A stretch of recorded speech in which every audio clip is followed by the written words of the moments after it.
امیرحسین زینعلی فرصت برای مقاومت البرز، فرصت برای مقاومت البرز و دخالت به موقع. زینعلی توپو به کرنر فرستاد، رو به عقب کار میکنه با دوستار. توپگیری عالی از موسوی، فرصت برای محبی و گل اول. گل اول محمد رضا محبی زد روی توپ ربایی عالی سید حسین موسوی.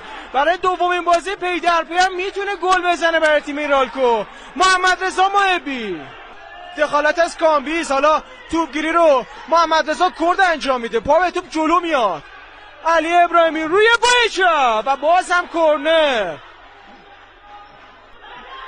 آهنگر توپگیری رو انجام داد، دخالت از ابراهیمی. کامبیز گمرکی روی پای چپ شوت زنه، میتونه. فرصت نه، توپ برگشتی و این بار محمد رضا کرد بود که توپش با واکنش عالی حمداللهی برگشت داده شد. کامبیز جلو میاد، خود کامبیز تکنیکش خیلی خوبه، ضربه‌ای که با پای غیر تخصصی زد. نوید آذری، یه توپگیری عالی، فرصت برای ایرالکو، اینم گل دوم.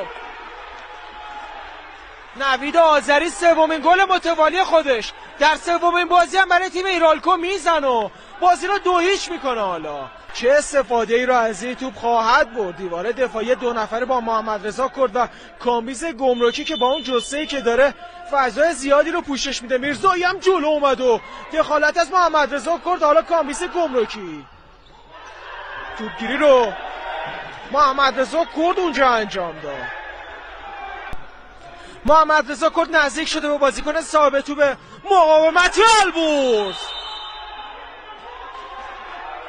فکر کنم پنالتی گرفته شد. داره پنالتی به سود تیم مقاومت به دست اومد روی حرکتی که سینا منبینی انجام داد. برخورد تو با دستشو داور پنالتی گرفت.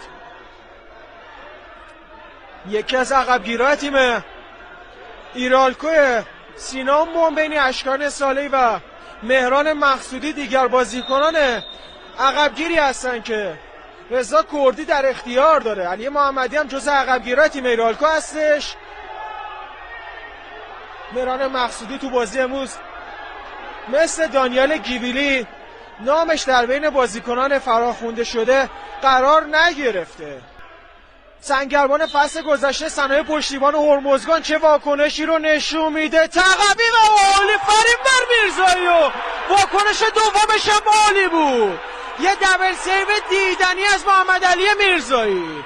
بازی همچنان 2-0.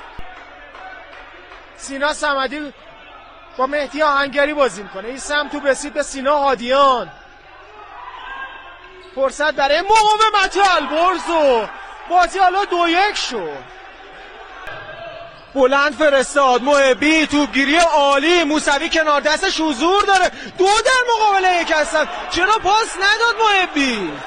چرا پاس نداد محمد رضا محبی؟ عیبی نداره، همچنان تیم ایرالکو 2-1 جلوه. خود علیرضا حمداللهی رو به جلو کار میکنه. محبی توپگیری رو انجام داد. زینعلی خیلی اضافه کاری داره، تو بعضی از مواقع میتونه یاران همدسته رو سریعتر صاحب توپ کنه. حالا محبی، زینعلی کنار دستش هست و شوت محبی. توپی که به کرنر رفت. میرزایی هم دوره به ترکیب برگشت. محمد علی میرزایی هم دوره به ترکیب برمیگرده و شاید خیال حرکت دوباره از چارچوب دروازه‌شون راحت میشه. محبی رو به عقب. نوید آذری، یه سوپر گل. نوید آذری 4مین گل خودش در این فصل میزنه. یکی باید این بازیکن رو متوقف کنه. 3 بازی 4 گل زده از نوید آذری. چه شوتایی رو میزنه. اون پنالتی که در نیمه اول از دست داد خیلی به کمک ایرالکو اومد توی این دیدار. همین امیرحسین تقوی. فرصت برای تیم مقاومت البرز و محمد علی میرزایی. گل 4 محمد علی میرزایی میزنه. حالا محمد علی میرزایی هم نام خودشو در جمع گلزنان تیم ایرالکو اضافه میکنه. بازی 4-1 میشه. جز دروازه‌بانانی میشه که توی این فصل گلزنی کرده. محمد علی میرزایی روز خوب خودشو با این گلی که زد کامل کرد. پورقلی سمت راست همچنان توپو در اختیار دارن. مهدی دوستدار فرصت برای تیم مقاومت البرز و گل دومم زدن. بالاخره اشتباه خودش که پنالتی رو از دست داده بود جبران کرد و با شلیک دیدنی دروازه میرزایی رو باز کرد. بازی حالا 4-2 میشه. جا داره که در پایان این دیدار یه خسته نباشید رو عرض کنم خدمت همکارانم در پخش که این بازی رو تقدیم حضورتون کردم. تبریک میگم. سومین برد تیم ایرالکو در این فصل از لیگ برتر. امیدواریم که اونا موفقیاتاشون رو بتونن در بازی بعدی هم ادامه بدن. ممنونم که این بازی رو با ما تماشا کردی. تا دیداری دوباره از همه شما عزیزان خداحافظی میکنم. خدا یار و نگهدار همه شما.